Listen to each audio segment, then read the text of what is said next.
Hey, sixth graders, this is Miss Hollenbeck, and I want to give you a little re-emphasis, reteach on the sentences in unnatural order. And I really just want to give you a couple of items to think about as you go through these sentences, trying to make some observations that I could give you that would help you do the switcheroo of what's behind the verb, putting that in front of the verb, and what's in front of the verb behind the verb. So let's start with sentences with here and there. If the sentence begins with here or there, the second word in 98% of them, 99% of them, is going to be the verb. Is, are. Those are going to be your two choices. There are the assignments due for today. Here is my assignment. Right? So the word right behind here or there is most likely going to be the verb. Okay? More complicated sentences might throw in a prepositional phrase or a adverb to trip you up, but not in this book, not at this level. There is the assignment. We take the word is and everything behind it, we move to the front, and we take the word there and we move it to the end. Okay? My assignment is there. All right? We put it in natural order. Here is my telephone. The second word is my verb, so I leave it right there, and I take what's behind it and put it in front, and what's in front and put it behind. So it would end up saying, or reading, my telephone is here. Okay? So here and there, look at that second word. It's either going to be is or are. Is or are, and that's going to be the verb. Now, another point that I want to make is that typically there's not going to be a verb phrase. I was racking my brain over the weekend, thinking, what could be part of that verb phrase? I thought, well, maybe going. There is going to be an assignment on Thursday.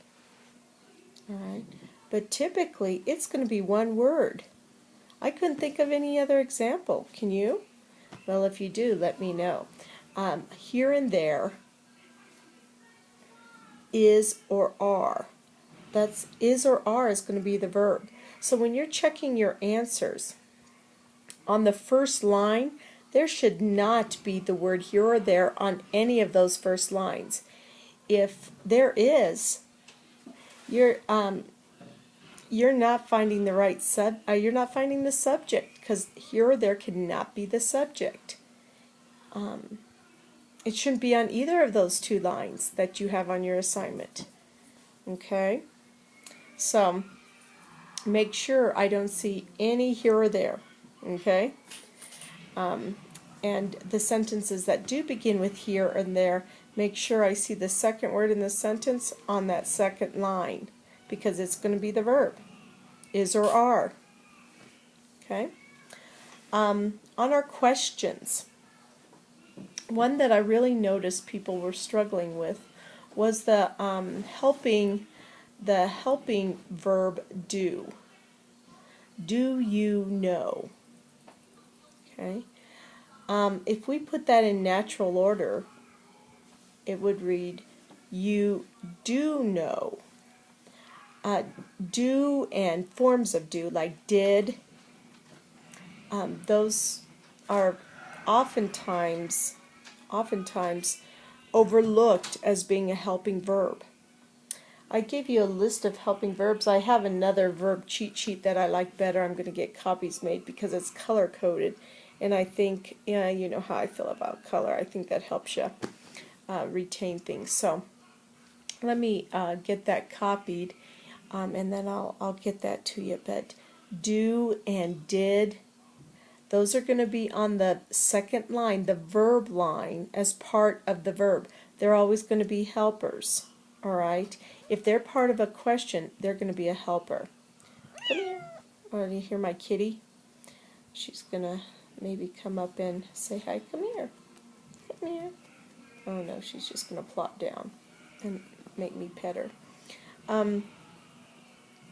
Another question helping word that's going to begin questions, will, right? Or the contraction won't. Now, if it's part of a contraction, the not, the NOT, is not part of the verb. Okay, so make sure, X that out. Other should, would, and could, may and must. May I go get my assignment from my locker? I may go get my assignment from the locker. May go. Okay. Let's see, what else?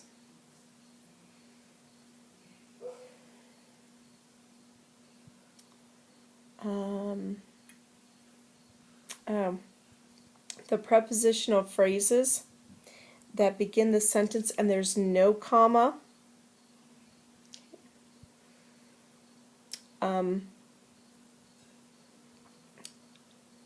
If it has a bunch of prepositional phrases, no comma, right at the end of the prepositional phrases, of the string of prep phrases, in the forest lived. Ouch, cat. Right when you, ouch, he's attacking my foot. Right at the end of the prepositions, you're going to find the verb. The very last word should be the subject.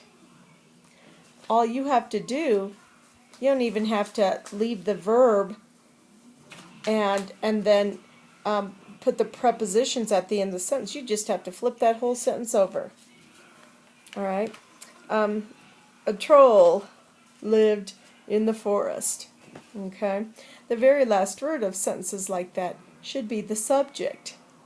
Okay? So, prepositional phrases, no commas. The next word's going to be the verb. Then you look for the noun, the subject. Okay? Those are the main types we talked about. Oh,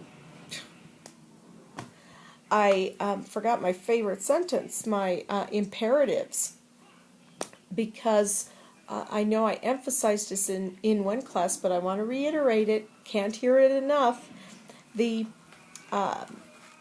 My favorite type of sentence is the imperative sentence, because the subject and the predicate is so easy to figure out. Because the subject is always going to be you, Y-O-U. And we're going to put parentheses around it because it's not in the sentence. We can't see it. It's not written down in the sentence, but we know to whom that sentence is being addressed is you. Okay, so Y-O-U in parentheses. That's my subject. I know that automatically. And then my verb is the very first word of the sentence. Okay, how easy is that? Imperative sentences begin with the verb, begin with the predicate, the main verb.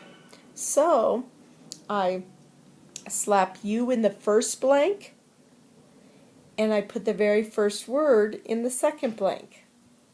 Okay, so here's how this week's going to play out.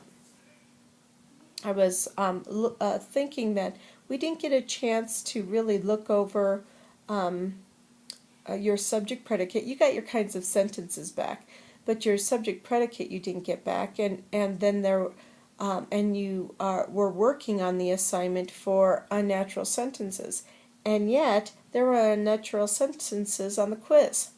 So what I'm going to do is give you all your papers back, and we're going to correct the unnatural sentences tomorrow. Then I'm going to give you your quiz back. And before I correct your quiz, I'm going to give you an opportunity to make any adjustments you want to make. Okay? So I think that would be fair.